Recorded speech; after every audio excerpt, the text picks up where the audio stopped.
explain. Bebeli njengozelwe nedwa ozosenzela ukuyisana noNkulunkulu.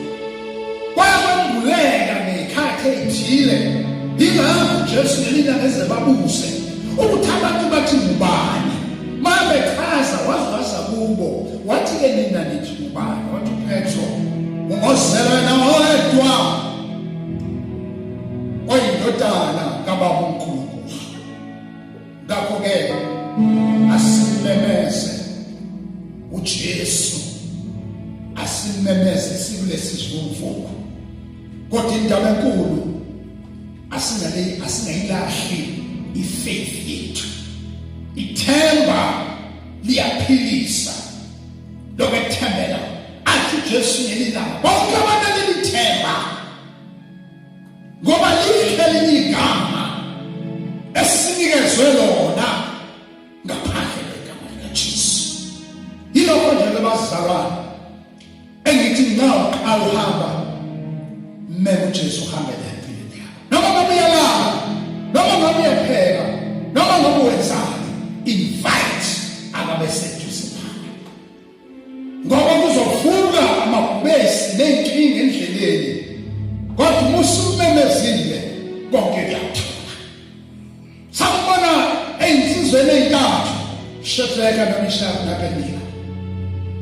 Ngesikhathi bemema baze kubo bathi siyacela kuJesu ibanathi ngentamo. Wabonakala amandla omlilo ethula.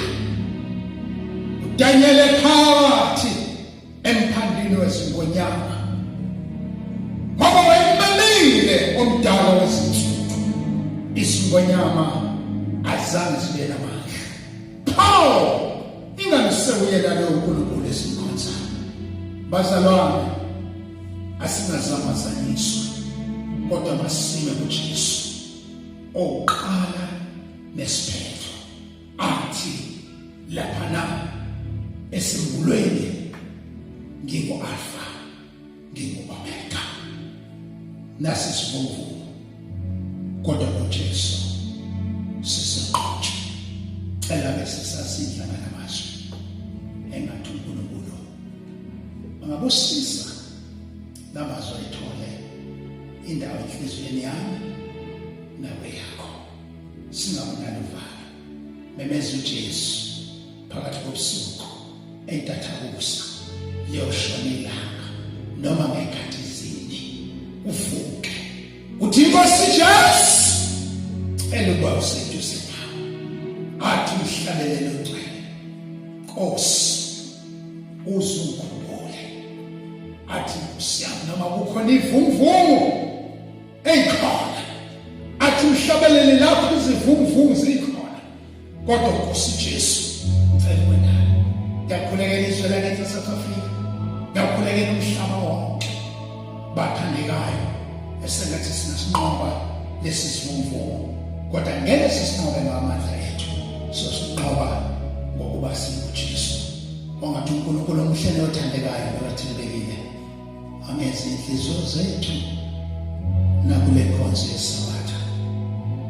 Nihlale kuNkulunkulu wethu. Isimo ngeke sihlale kunje, sizokuqoqa. Senimkhumbule bazalwane, sesikhumbule fellowship. Senimkhumbule bangcwele.